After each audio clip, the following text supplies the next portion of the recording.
A lot of this isn't going to make sense to you, and I'm sorry about that. I'm just going to start at the beginning, with the house.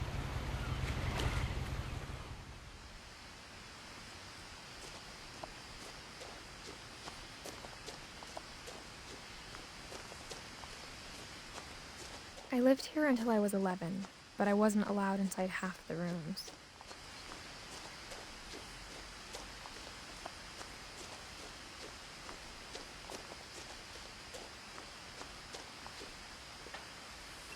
Inside the mailbox were bills from 7 years ago, marked urgent, open immediately.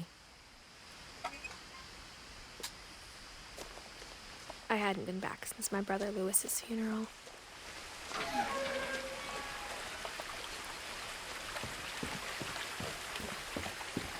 In her will, my mother left me a key, but didn't tell me what it unlocked. Maybe she thought I'd know, or she thought that the mystery would be enough to bring me back.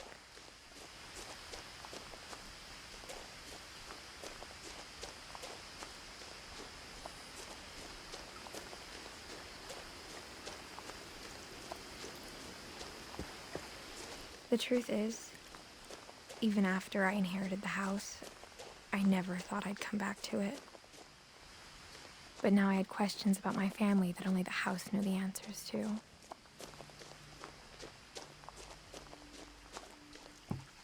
The woods around the house have always been uncomfortably silent, as if they're about to say something but never do.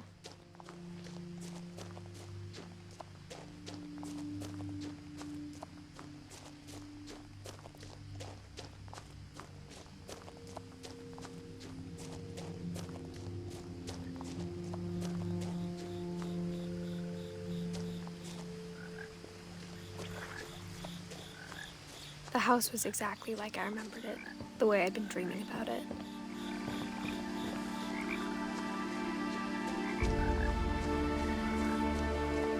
As a child, the house made me uncomfortable in a way I couldn't put into words.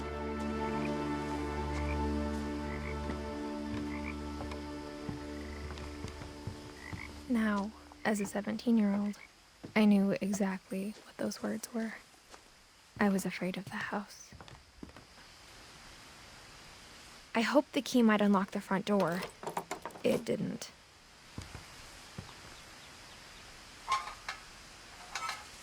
Looking in, I felt like the house itself had been waiting for me.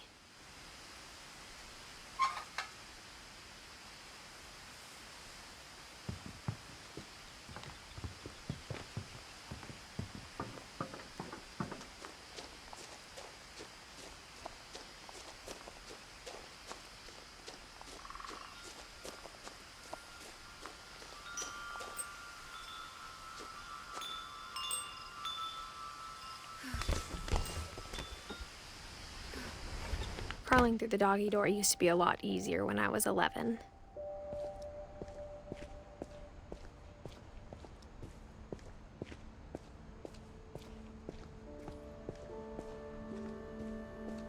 For the first time in years, I felt like I was home.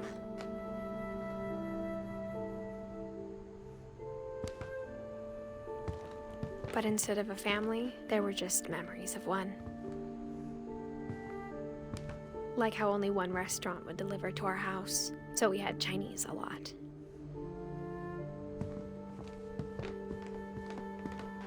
Or how after Lewis started working at the cannery, we all got sick of eating salmon. Except our cat, Molly. The table was still a wreck from the night we left.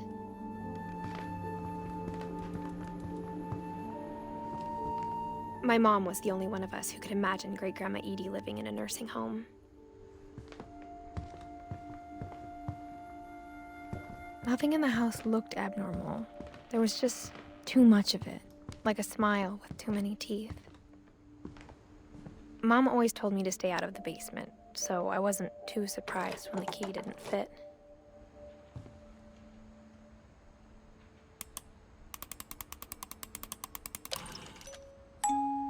Great-Grandpa Sven built a music box for Barbara, along with the rest of the house.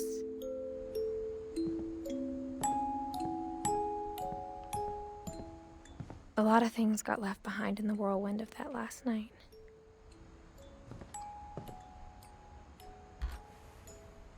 Edie told me once that every Finch who ever lived is buried somewhere in the library.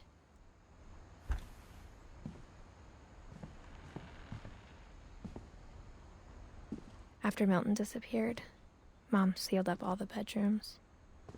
Then Edie retaliated and drilled peepholes. I spent a lot of time playing in Great Uncle Walter's room. I think my mom sometimes regretted not sealing it up. Lewis told me there were secret passages, but I never believed him.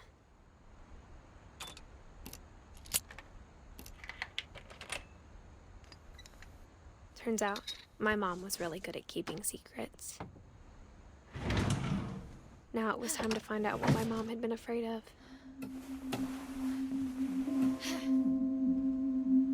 Reading this, maybe it sounds like I had a plan, but I had no idea what was behind that door.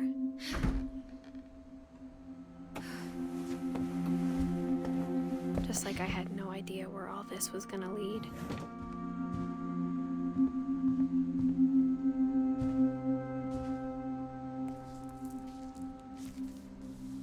December 13th, 1947. Dear Diary, I'll be gone soon, but I wanted to tell somebody about what's gonna happen. It started when Mom sent me to bed without dinner. I woke up and I was starving, so I looked around for something to eat. The gerbil food was dry, but I didn't mind it.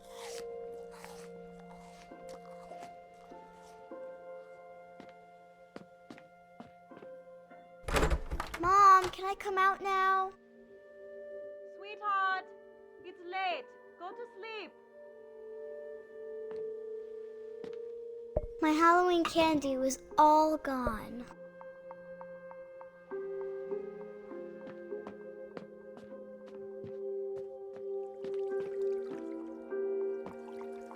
I thought about eating Christopher, but I held back.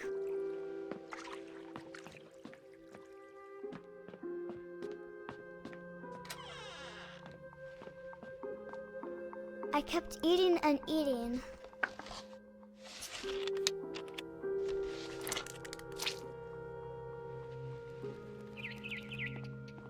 I ate a lot of things that night.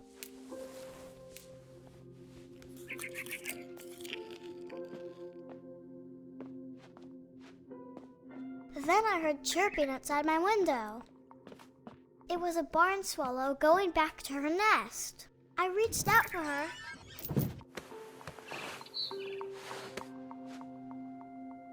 And suddenly, I was a cat. I tried to be quiet, but the bird was really scared.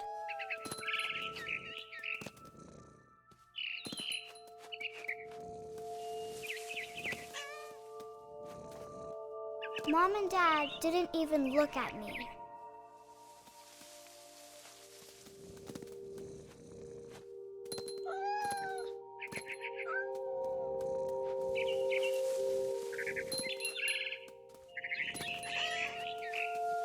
I jumped and I almost got her.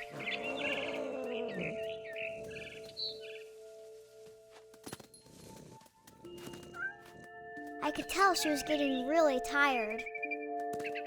Now I was up in the big tree. I promised Dad I wouldn't climb it anymore. All I cared about, I gobbled her up.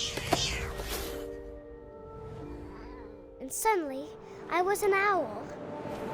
First, all I heard was the wind. Then I heard little teeth nibbling in the grass.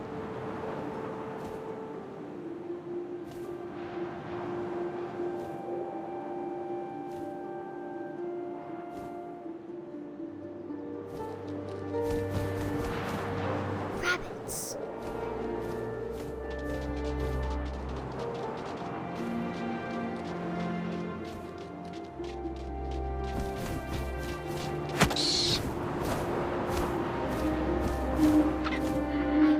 His face looking up and seeing mine through my talons.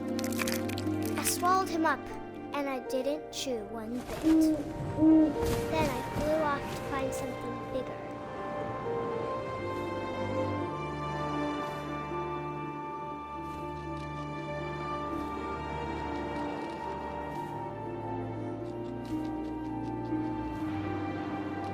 A mama rabbit.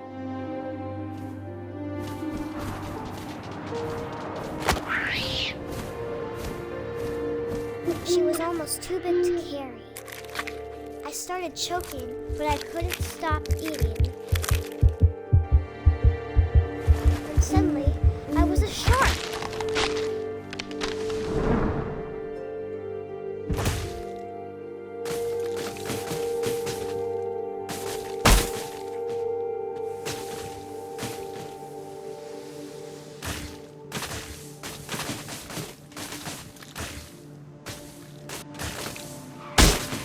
I rolled off a cliff and into the ocean. Now, I was hungrier than ever.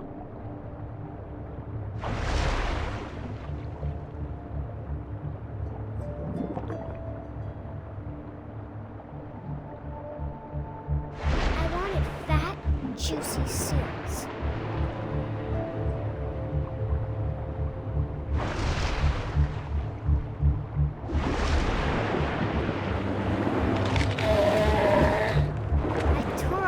Flipper, and it tasted really good.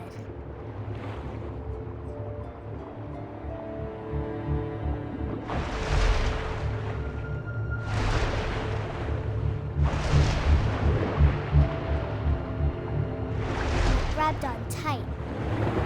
And when I was so hungry, I jumped out of the water. When I opened my eyes, everything had changed. Now I was a monster, and I smelled people everywhere.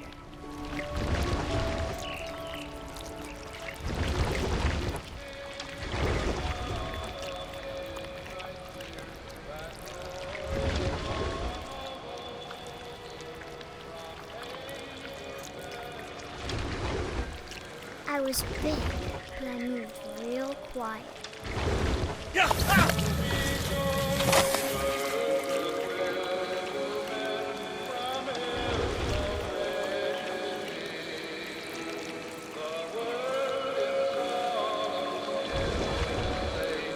I wanted to stop, but also I didn't.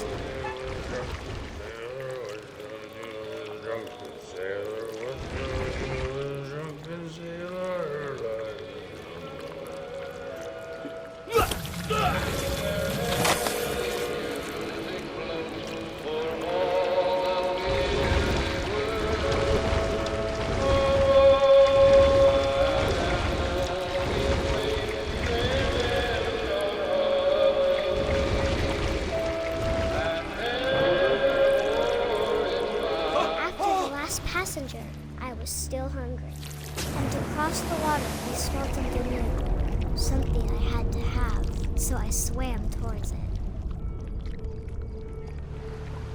I slithered onto the sand, and the good smell went into an old pipe.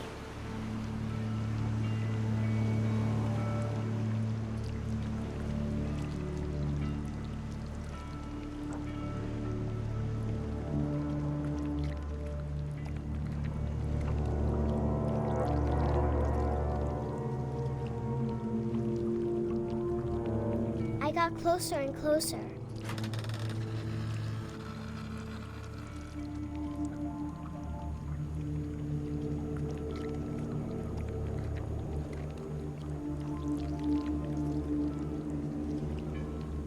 All of my stomach started growling.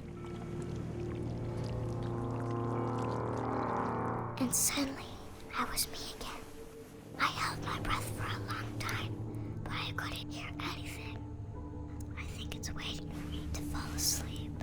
But it's not going to wait much longer. It needs to feed, and we both know I will be delicious.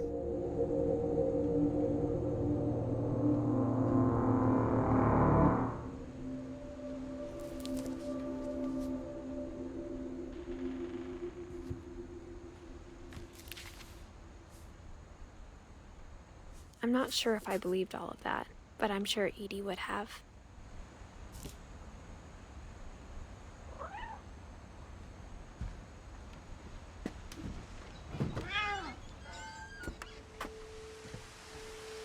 This will be obvious later, but my mom never told me any of these stories. Edie would have, but Mom didn't like bringing up the past. Though, when we adopted a stray kitten, she was the one who named it Molly. I spent a lot of time in Great-Grandma Edie's room. When Edie told people Sven was killed by a dragon, she could also have said he was building a dragon-shaped slide that collapsed. One summer, they evacuated the island, but Edie refused to go. For a few weeks, she was a celebrity. I hadn't thought of myself as Edith Jr. for a long, long time. Edie gave a big interview about a mole man living under the Finch house. My mom was furious. Edie knit me a new pair of gloves every year, just in time to replace the old ones. Louis died a week before we left, but Edie had already started to memorialize him.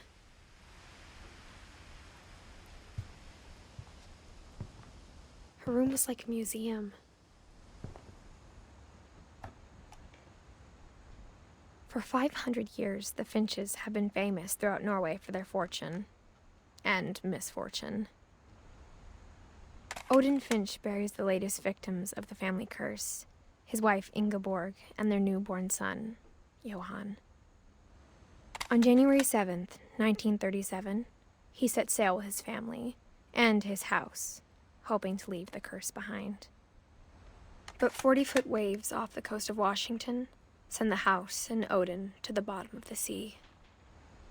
Odin's daughter Edie, with husband Sven and baby Molly, step ashore on their new home, Orcas Island. Odin Finch is the first to be buried in the new family cemetery. His daughter Edie is already dreaming of a new Finch house.